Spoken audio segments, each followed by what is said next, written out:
नमस्कार, बहुत स्वागत आपका अनादि टीवी पर। मैं हूं आपके साथ पारुल। मध्य प्रदेश में वन्य प्राणी और पक्षी संरक्षण की दिशा में प्रयास केवल कागज पर नहीं हो रहे हैं, ये आप जानते हैं, बल्कि जमीन पर भी दिखाई दे रहे हैं।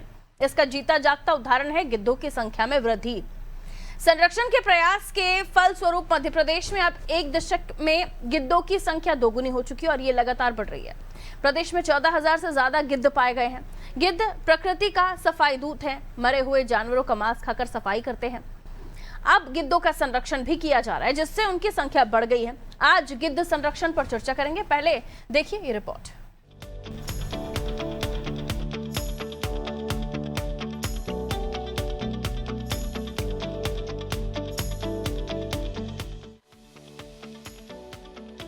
मध्य प्रदेश ने गिद्ध संरक्षण का बेमिसाल उदाहरण प्रस्तुत किया है।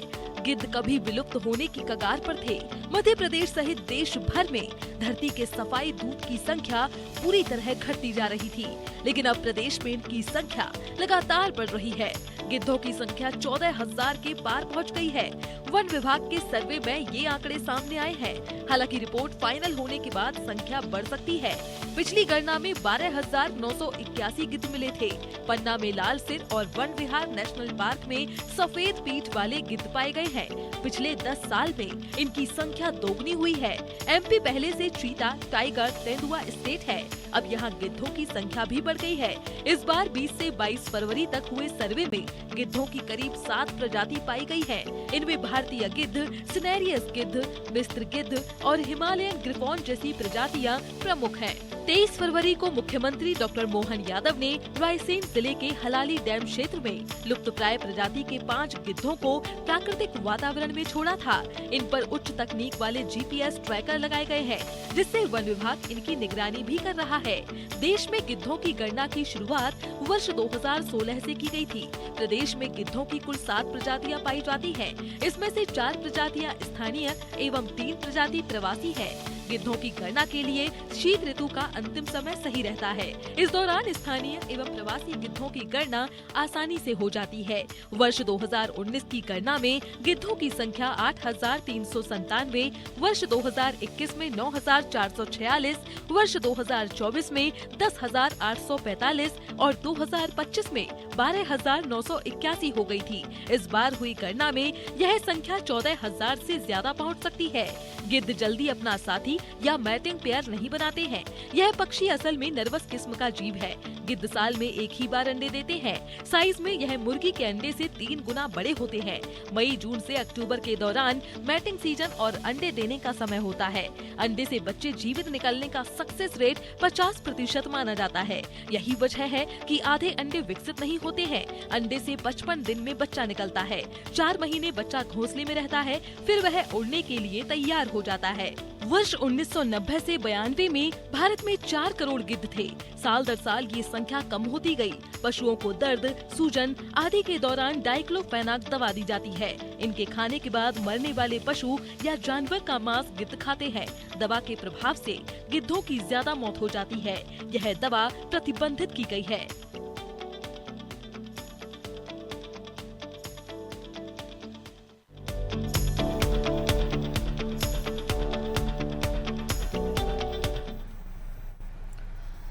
तो जिन्हें धरती का सफाई कर्मी कहा जाता है वो है गिद्ध, और इनकी संख्या कम होना यानी धरती पर स्वच्छता खत्म होना। और अब इनकी संख्या कम नहीं हो रही है, बढ़ रही है। और ये संकेत अच्छे हैं कि हम पर्यावरण में वन्य जीवों को, पक्षियों को संरक्षित कर पा रहे हैं, और इसके लिए प्रयास भी जमीन पर हो रहे हैं। हाल ही में हमने देखा था मुख्यमंत्री डॉक्टर मोहन यादव ने गिद्धों को जंगलों में छोड़ा था, और अब भी इनकी संख्या बढ़ गई है। अभी रिपोर्ट में भी हमने आपको बताया कि इनका किस तरह से अपने पार्टनर को चूज करते हैं, किस तरह से इनका मेटिंग पीरियड होता है। वो एक व्यवस्थित जानकारी जो होनी चाहिए, लेकिन इसके इतर ये बहुत ज़रूरी है कि ये जो संख्या बढ़ी है ये और भी ज़्यादा बढ़े।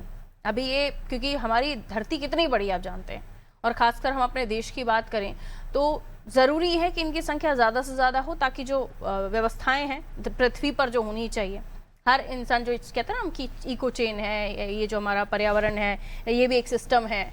इसमें किसी भी एक चेन में से एक भी चीज़ खत्म हो जाए या कम हो जाए तो ये बहुत बिगड़ सकता है। तो इसे भी हमें दुरुस्त करके रखना चाहिए। फिर चाहे हम प्रकृति की बात करें, पेड़ पौधों की बात करें, जंगलों की बात करें, जीवों की बात करें। आइए हमारे साथ मेहमान जुड़े हुए, उनकी तरफ हम रुख कर लेते हैं, आगे समझने की कोशिश उन्हीं से कि वो इस मसले को कैसे देखते हैं। अशोक मेहता जी हमारे साथ जुड़े हुए हैं, पर्यावरणविद हैं आप। अशोक सर, बहुत बहुत स्वागत आपका अनादि टीवी पर। सर, कैसे देखते हैं गिद्धों की संख्या 14,000 के पार पहुंचना कितना बड़ा संकेत है यह पर्यावरण के लिए, और कितना जरूरी है इनका और बढ़ना, क्योंकि विलुप्ति की कगार पर थे लेकिन अब ये माना जा रहा है कि अब ये संख्या बढ़ेगी और आगे। जी, सबसे पहले तो बारूल जी, आपको और सभी दर्शकों को होली सीजन की शुभकामनाएं। आपको भी सर। और ये हम मध्य प्रदेश वासियों के लिए बड़े गर्व की बात है कि हमारी स्टेट गिद्ध स्टेट के नाम से भी पहचानी जा रही है। हाँ जी। और मध्य प्रदेश एक ऐसा स्टेट है कि जहां बाघ की संख्या, तेंदुओं की संख्या, अन्य वन जीवनों की संख्या तेजी से बढ़ रही है और खूब बढ़ रही है। और उसका प्रमुख कारण ये है कि हम बड़े खुशहाल हैं, क्योंकि मध्य प्रदेश एक ऐसे स्टेट है कि जहाँ पर घने जंगल भी हैं, ऊंची पहाड़ियाँ भी हैं, और सब कुछ प्राकृतिक ज्यादा यहाँ पर है। और वन्य जीवन का आधार ही प्रकृति का आधार है। सिर्फ कमी कहाँ होती है कि यदि हम गहरे चरण पे जाए तो बड़े बड़े झाड़ कट जाएंगे, आपका जंगल कट जाएंगे, नष्ट हो जाएंगे, तब आपकी ये वन्य जीवन की प्रजातियां कम होने लगेगी। आज सबसे बड़ी बात यह है कि मध्य प्रदेश शासन, वन विभाग, इन लोगों के प्रयास से ये है कि मध्य प्रदेश में ये प्रजातियां जो तेजी से बढ़ गई है, पिछले 10 साल में तो इनकी संख्या कितने गुना बढ़ गई है। 7,000 से लेकर आप 14,000 तक के करीब आ गए हैं। और जैसे कि वो आजकल सैटेलाइट और टेक्नोलॉजी का भी था, एक मरीज नाम का गिद्ध था, कई देश घूम के वापस मध्य प्रदेश लौट आया। और इन मध्य प्रदेश में जैसे मंदसौर, सिवनी, कटनी, जो दूसरे स्टेट है, पन्ना, ये इधर अभयारण्य भी है, और अभयारण्यों में इनकी संख्या बढ़ती है, शहरों में कम होती है। और जैसा आपने बताया कि जब पशुओं के ट्रीटमेंट होते हैं तो उसमें जो जहरीली दवाएं देते थे, और उन दवाइयों के कारण इनकी संख्या में कमी आई, क्योंकि सड़ा हुआ मांस या उस ऐसा मांस खाने में इन लोगों की भी मौत हो जाती है। और जैसे खेतों में आजकल तार लगाने लगे, बिजली के करंट के तार लगाने लगे, और केमिकल बहुत ज्यादा उपयोग करने लगे, उससे इनकी संख्या में कमी आई है। लेकिन ये खुश स्मृति की बात है कि मध्य प्रदेश जो है भारत में एक वल्चर स्टेट के नाम से माना जा रहा है। भारत मध्य प्रदेश में सरकार को ये सबसे उचित मौका है पर्यटन बढ़ाने का। इससे आपकी आर्थिक स्थिति में भी सुधार होगा, पर्यटन बढ़ने से आपके कई चीजों में फर्क आएगा। बस सवाल यही है कि कोऑर्डिनेशन आपस में जो अभी बना के रखते हैं वो उसको कायम रखें। वन विभाग, शासन और दूसरे विभाग वनों में के बीच में से रास्ते, ट्रेन और इनका आवाजाही कम करे, वन्य क्षेत्रों को सुरक्षित रखे, और जहां तक कोशिश करे, चाहे छोटा एरिया मिले बड़ा एरिया, जितना भी एरिया मिलता है उसको वन्य क्षेत्र बनाते जाएं। जितना वन्य क्षेत्र बनाते जाएंगे मानव जीवन सुधरेगा। दूसरी बात, आपकी वन्य लाइफ बढ़ेगी तो इनकी संख्या भी बढ़ेगी, और इकोसिस्टम के बैलेंस के लिए ये बहुत आवश्यक है। तो ये तो एक बड़ी अच्छी पहल हुई है। और आपने जैसे पहले बाघों के लिए, तेंदुओं के लिए, पानी संरक्षण के लिए, सबके लिए किया, गिद्धों के लिए आपने किया प्रयास। शासन ने यही करना चाहिए कि जो स्पॉट बना रखे हैं, एक बात और मैं आपके चैनल के माध्यम से शासन से रिक्वेस्ट करना चाहूंगा कि जो आपने ऐसे स्पॉट बना रखेंगे जहाँ पे आप जाके वन्य लाइफ को देख सकते हैं, उनसे मिल सकते हैं, पर होता दुर्भाग्य ये है कि वहाँ पर वीआईपीओ की संख्या ज्यादा हो जाती है, और जो लोग इस बात के शौकीन है, जो इस बात के जानकार है, कुछ फोटोग्राफर है, कोई पर्यावरणविद है, कोई रिसर्चर है, वो नहीं जा पाते हैं और वो उसका उपयोग नहीं कर पाते हैं। अपन दूसरी जितनी भी वाइल्ड चैनल देखिए, आप नेशनल चैनल देखिए, वन्य लाइफ के ऊपर काफी फिल्में बनती है। ये फिल्में मध्य प्रदेश में बनना बहुत संभव है, बिल्कुल संभव है, और पूरी दुनिया इसको देखेगी। बस सरकार थोड़ा सा ये इन लोगों को भी मौका दे तो ये सब स्टेट के लिए अच्छा हो सकता है, वन्य जीवन के लिए अच्छा हो सकता है, आम आदमी के लिए अच्छा हो सकता है। बस 2-3 चीज पर ध्यान रखे, शहरीकरण को लिमिटेड करे, उसको अब न बढ़ने दे, वन्य क्षेत्र बढ़ाने पे ध्यान दे, तो मध्य प्रदेश की इकोनॉमी और यहाँ रहने वाले बहुत अच्छे रहेंगे। बिल्कुल सर, बहुत अच्छी एडवाइस मुझे लगता है सरकार को आपने देने की कोशिश की है, लेकिन ये कितना प्रभावी होगी, यानी इस पर कितना सख्ती से या सतर्कता से सोचा जाएगा। अजय दुबे जी भी हमारे साथ जुड़ गए हैं। अजय दुबे जी पर्यावरणविद है, बहुत बहुत स्वागत करती हूँ अजय सर आपका भी। मध्य प्रदेश की अगर हम बात करें तो देश में क्या गिद्धों के संरक्षण के रूप में एक मॉडल के तौर पर स्थापित हो सकता है? यदि हाँ, तो आप क्या कुछ वजहें देखते हैं जिनको दुरुस्त करने की कोशिश की जा रही है और अब या जाएगी, या 14,000 के पार की जो संख्या अभी बताई जा रही है, इसे और बढ़ाने के लिए क्या कदम उठाए जा सकते हैं?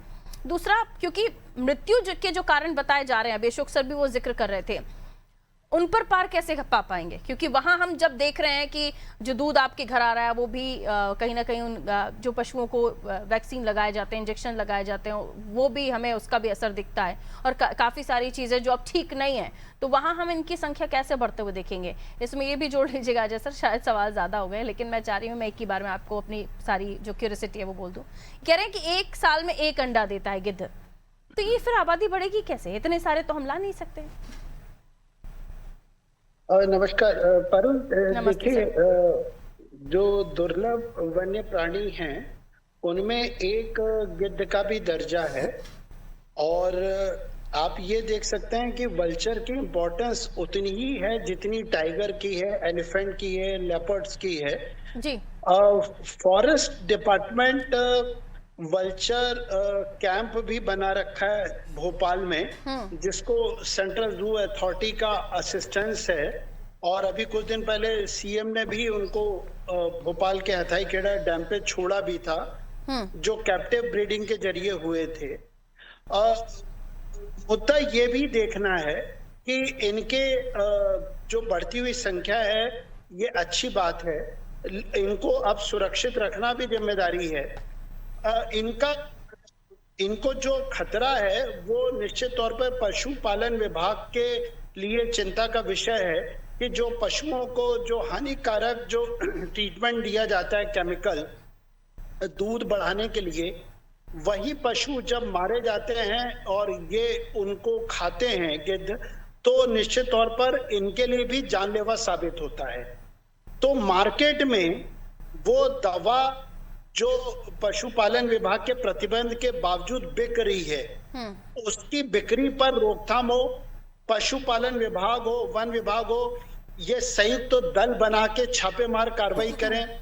जो प्रतिबंधित दवाएं मार्केट में आ रही हैं वो क्यों और कैसे बिक रही हैं, यदि उन पर प्रतिबंध लगा है तो वो फिर निर्माण कैसे हो रहा है, उसका परिवहन कैसे हो रहा है, उसकी बिक्री कैसे हो रही है और वो कैसे पशुपालकों को उपलब्ध हो रही है।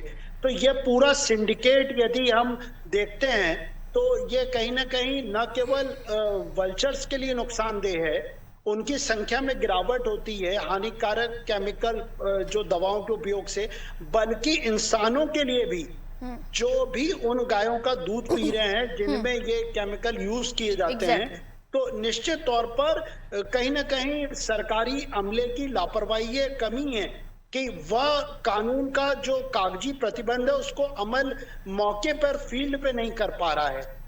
और यदि कुछ लोगों के खिलाफ प्रकरण दर्ज होगा, लोगों पे मुकदमे होंगे, लोगों को जेल भेजा जाएगा, तो निश्चित तौर पर प्रतिबंधित दवा का उपयोग नहीं होगा, निर्माण नहीं होगा और किसानों में, पशुपालकों में जागरूकता आएगी जब उनको बताया जाएगा कि वल्चर्स जो गिद्ध हैं वो समाज के लिए, प्रकृति के लिए क्यों जरूरी हैं। भाई उनके उपयोग के माध्यम से ही जंगल में सफाई होती है।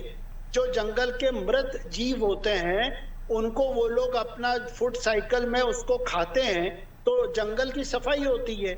और ये जंगल के अलावा जो रहवासी क्षेत्र हैं वहां पर भी जो मृत जीव हैं उनका भी ये भक्षण करते हैं, तब जाके सफाई प्रकृति को प्रदूषण से बचाती है, मानव जीवन को बचाती है।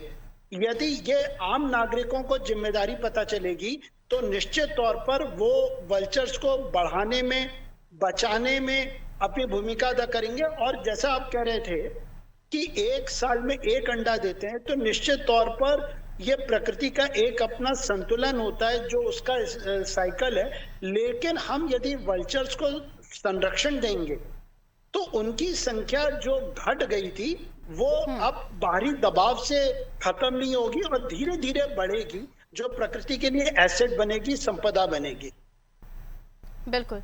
अशोक जी, आप कितना सहमत हैं अजय जी से कि जिस दवाई को लेकर हम बात कर रहे हैं, प्रतिबंध की बात की जाती है, लेकिन उसका निर्माण भी हो रहा है और वो बाजारों में मिल भी रही है, डाइक्लोफेनाक, ये ऐसी इंजेक्शन है या दवा है जिसकी वजह से जो दूसरे जानवर खाते हैं और उनको खाने के बाद जो वल्चर्स हैं उनकी भी मृत्यु हो रही है। आप संख्या बढ़ाते जाइए, लेकिन संख्या में अगर कमी आ रही है, बार बार उनकी मृत्यु हो रही है और ऊपर से उनकी पैदावार भी बढ़ रही है, तो ये फिर एक सीमित संख्या तक एक बीच में कह सकते हैं कि रह जाएगा।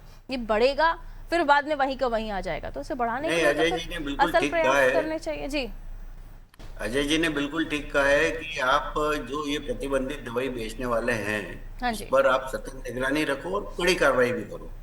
और जैसे उन्होंने बताया कि आप आकस्मिक छापेमारी करो, अपने आदमी जाके खरीदने की कोशिश करें और सिंडिकेट का पता करें, ये बिल्कुल सही कहा है। क्योंकि ये जो भी दवाई है डाइक्लोफिनाक तो ठीक है, इसके अलावा भी और कोई दूसरी जो दवाई है जो बैन है और जो नहीं लेना चाहिए उसको रोकना जरूरी है। और जैसे संख्या बढ़ाने की बात है, ये तो आप सब जानते हैं कि एक साल में एक अंडा देता है, इनकी एवरेज लाइफ 20 से 40 साल तक की हो सकती है। तो दो कोशिश अपन करें, एक तो इनकी एवरेज लाइफ बढ़ाने की कोशिश करें, जहाँ इनकी संख्या ज्यादा है वहाँ इनको भरपूर भोजन मिल जाए, प्राकृतिक वातावरण मिल जाए, जी, इससे भी अपने इनकी संख्या बढ़ सकती है।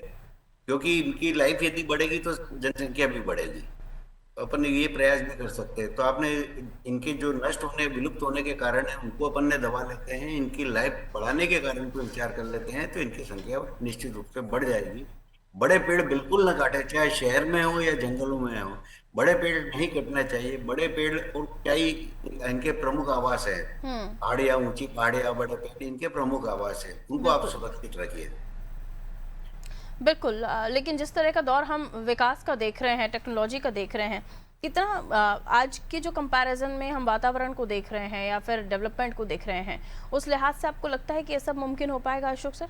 पारुल जी बिल्कुल, मैंने आपको पहले भी अभी जैसे कहा कि यदि सरकार के लिए मोहन यादव जी यदि रुचि ले, ये या जो भी सरकार है उनको यदि रुचि ले, ये सबसे सुखद मौका है कि पूरे भारत में और आसपास के देश में wild life state Madhya Pradesh बन सकता है। और वाइल्ड लाइफ बनने के बाद यहाँ पे आर्थिक समृद्धि बहुत होगी, यहाँ के लोगों का जीवन खुशहाल होगा, सभी प्रकार से बहुत अच्छा होगा। बस बात यही है कि आप शहरीकरण को रोकें, शहरों को बनना बढ़ाएं। ये जो बार बार मास्टर प्लान में एरिया बढ़ते जा रहे हैं, आज 25 गांव ले लिए, फिर ये ले लिया, इस सब चीज पे कम करो आप, इसको रोक करो आप, इस पे रोक होना जरूरी है। आप शहरीकरण रोकोगे और कोशिश करो कि मध्य प्रदेश को वाइल्ड लाइफ के नाम से ही जाना जाए। देखिए अभी मध्य प्रदेश में बहुत सारी प्रजातियां जो दूसरी जगह नहीं है, सबसे ज्यादा है, 7 प्रजातियां पाई गई अभी, सबसे ज्यादा प्रजातियां हैं यहाँ तो। और हमारे पास क्षेत्र भी बहुत है, भौगोलिक स्थिति से देखा जाए तो मध्य प्रदेश सबसे अच्छा क्षेत्र है वन्य जीवन को बढ़ाने के लिए और फॉरेस्टेशन के लिए। बिल्कुल। और सरकार प्लांटेशन करने का जितने भी कार्यक्रम कर ही रही है, इन सब कार्यक्रम की ईमानदारी से इम्प्लीमेंटेशन होता है, निश्चित रूप से मध्य प्रदेश पूरे विश्व, भारत ही नहीं विश्व में अपना एक स्थान बनाएगा। बिल्कुल सर। अजय सर, 7 प्रजातियों का मिलना जैव विविधता के लिहाज से कितना अच्छा संकेत है, और दूसरा ये कि ये ट्रैकर लगाने की बात कही जा रही है कि ट्रैकर लगाकर गिद्धों को छोड़ने का प्रयोग होगा, ये कितना सफल साबित होगा? जी पारुल, ये 7 प्रजाति जो मिली हैं जी, वो निश्चित तौर पर मध्य प्रदेश के वनों की हालत बताती हैं कि वन जो है वो स्वस्थ हो रहे हैं। पहले ये खत्म हुए थे, संख्या गिरावट हुई थी, तो निश्चित तौर पर वनों में बायोडाइवर्सिटी यदि उपलब्ध है, जी, जैव विविधता को यदि आप निगरानी में रख रहे हैं, संरक्षण कर रहे हैं, उसको नुकसान पहुंचाने से बचा रहे हैं, तो गिद्धों की संख्या बढ़ेगी। यदि वहां के पशु वन्य प्राणी जो हैं, यदि वो सुरक्षित हैं, वो शिकार नहीं हो रहे, एक अपना उनका जो फूड साइकिल है वो उपलब्ध है, उनका जो रहवास है, जो उनके बड़े बड़े चट्टानों में, जैसे इधर ओरछा तरफ है, ओरछा सेंचुरी है, और उधर पन्ना टाइगर रिजर्व में काफी वैरायटी के वल्चर्स हैं, तो उनके रहवास को आप उजाड़ नहीं रहे हैं। वहां पर अवैध खनन, अवैध कटाई या अन्य किसी प्रकार की जंगल विरोधी गतिविधि नहीं हो रही है, तो निश्चित तौर पर उनकी संख्या बढ़ेगी। लेकिन जो आप बता रहे हैं कि उनको जीपीएस सिस्टम से टैग करके और उनके गले में एक सिस्टम फिट करके उनकी ट्रैकिंग करेंगे, तो निश्चित तौर पर वो इन लोगों के संवेदनशीलता पे निर्भर करता है कि वो ट्रैकर फिट करने के बाद वो उसकी मॉनिटरिंग प्रॉपर करें, क्योंकि पिछले वर्ष जून में इन्होंने भोपाल के जो कैरो डैम में वल्चर कैंप है, ब्रीडिंग जहां पे करते हैं, वहां पे उन्होंने करीब 6 वल्चर छोड़े थे जून 2025 में। उनमें 3 वल्चर मतलब मर गए थे छोड़ते ही, और 3 घायल हो गए थे। जो मृत वल्चर्स की जो टेस्ट, जो पोस्टमार्टम रिपोर्ट थी, उसमें पाया गया था कि हानिकारक पेस्टिसाइड जो भी उनको खाना दिया गया था, बकरा या पाड़ा, उनमें जहरीले तत्व थे, जिसकी जांच आज तक नहीं हुई। यदि कोई कैप्टिव ब्रीडिंग हो रही है, यदि कैद में रखे हुए वल्चर्स को आप यदि जहरीला जानवर खाने के लिए दे रहे हैं और उनकी मौत पर रिपोर्ट से कंफर्मेशन होता है, तो आपकी जिम्मेदारी है कि आप एक्शन लें, जवाबदेही तय करें, लेकिन आज तक एक्शन नहीं हुआ। अब ट्रैकर लगाने से आप एक प्रोजेक्ट की गंभीरता बता रहे हैं, लेकिन अमल भी होना चाहिए कि कोई लापरवाही होगी तो 0 टॉलरेंस होगा। बिल्कुल, ट्रैकर से आप गंभीरता बता रहे हैं, लेकिन उन्हें वो भोजन ही नहीं मिल पा रहा जो उनको सेहत दे, तो फिर आप संख्या बढ़ाने की बात कितनी संवेदनशीलता से या गंभीरता से कर पा रहे हैं कि हम पर्यावरण को और वन्य जीवों को संरक्षित कर। बहुत बढ़िया पॉइंट है ये, और मुझे लगता है कि इस पर विचार करने की आवश्यकता है कि जो अधिकारी हैं जिनको ये जिम्मेदारी दी गई है, जैसे कि कैंप में अशोक सर, उन्हें भोजन देना, और वो भोजन कितना सही है उनके लिहाज से, इन सारी चीज़ों पर मुझे लगता है कि डिटेल इनको जानकारी अधिकारियों को है भी या नहीं, कि वो किस तरीके से संरक्षित करने का जो उनको काम दिया गया है, उनको भोजन कराने का काम दिया गया है, उसमें कितनी बारीकियों का ध्यान रख रहे हैं। नहीं पारुल जी, ये बिल्कुल सही बात है, क्योंकि 2 चीज के ऊपर मानव जीवन भी है, वन्य जीवन भी है। बिल्कुल, आपको आवास और भोजन, दोनों चीज के ऊपर आपको शुद्धता रखना पड़ेगी, दोनों का ध्यान रखना पड़ेगा। मैं एक और सुझाव सरकार का आपके चैनल के माध्यम से देना चाहूंगा, और मुझे लगता है कि अजय जी और आप भी इस बात से सहमत होंगे कि जो वन्य जीवन को आपको संरक्षित करना है, इसके लिए जो अवेयरनेस आपके और हमारे बीच में है, ये जन जन में आना चाहिए। आप बच्चों को वहां पर जो घुमाने के लिए साल में एक बार स्कूल से कॉलेज से जाते हैं, तो आप वन्य जीवन में जाने के उनके लिए वहां रखें, वहां उनका कैंपिंग कराएं, वहाँ उनकी फोटोग्राफी और ऐसे दूसरी प्रतियोगिता रखा है, उसके बारे में माहिती बनाए। जितना अवेयरनेस, तो जो प्रयास सरकार अकेली कर रही, जनता के सहयोग से उन प्रयासों को बहुत अच्छे प्रतिसाद मिलने लगेंगे, और हर चीजों पे रोक आने लगेगी। जैसे प्रतिबंधित दवाओं को पकड़ना है, शिकारियों को पकड़ना है, ये सब चीजों के ऊपर शुरुआत बहुत छोटी जगह से करनी होगी, या बहुत ही फर्स्ट स्टेप से करनी होगी, ABC से करनी होगी, तब जाकर हम वल्चर्स के जो उनकी संख्या को बढ़ाना है, और उनकी उम्र को लेकर जो आपने जानकारी दी कि हम कैसे उनको और भी ज़्यादा जीवन उन्हें मिल सके, इस पर प्रयास कर सकते हैं। इन तमाम चीज़ों पर बहुत गहराई से मुझे लगता है मंथन करने की आवश्यकता है, वरना गिद्ध छोड़ते जाइए। और अजय जी भी बता रहे थे कि उनमें से 6 छोड़े थे, जिनमें से 3 की मृत्यु हो गई और 3 किसी वजह से बीमार रहे। तो अगर ये ही बात है, तो फिर मुझे लगता है कि कितने भी आप पशु पक्षियों को छोड़ते रहिए या फिर संख्या बढ़ाने के लिए गिद्धों को छोड़ते रहिए, अंततः वो संख्या उस हद तक नहीं बढ़ेगी जिस हद तक आप चाहते हैं। खैर, बहुत बहुत शुक्रिया आप दोनों का हमारे साथ जुड़ने के लिए। तो संरक्षण हो रहा है, दो राय नहीं है कोई इसमें, और इसको लेकर कुछ गलतियां भी हो रही हैं, जिसको लेकर जानकारी हमारे साथ जो विशेषज्ञ जुड़े हुए थे, पर्यावरणविद जुड़े हुए थे, उन्होंने दी है कि वुल्चर्स को सिर्फ छोड़ देना, क्योंकि वो अब तक वो बाड़े में रहे, उसके बाद उन्हें जो भोजन दिया गया वो उस हिसाब का नहीं था कि उन्हें वो सूट करे, मृत्यु हो जाती है। तो इस बात का बेहद ध्यान रखना होगा कि इसको लेकर जागरूकता भी हो, ग्रामीण अंचलों से लेकर शहरी अंचलों तक। कंक्रीट के जंगल जो अब बन रहे हैं, जो शहर बनते जा रहे हैं, जंगल खत्म होते जा रहे हैं, इस पर भी लिमिट्स की आवश्यकता है, वरना जो विविधता हमारे मध्य प्रदेश में है, चाहे जीवों को लेकर हम देखें, पेड़ों की प्रजातियां देखें, वो सब चीज़ें हम खत्म होता हुआ भी देख सकते हैं। तो इसलिए बहुत ज़रूरी है कि इस पर बहुत अच्छे से मंथन हो। वन्य जीवों को लेकर हम देख रहे हैं सरकार संवेदनशील है, उनके संरक्षण को लेकर बहुत सारे प्रयास किए जा रहे हैं, लेकिन शायद इसको और भी ज़्यादा बढ़ाने की आवश्यकता है। दीजिए इजाज़त, नमस्ते।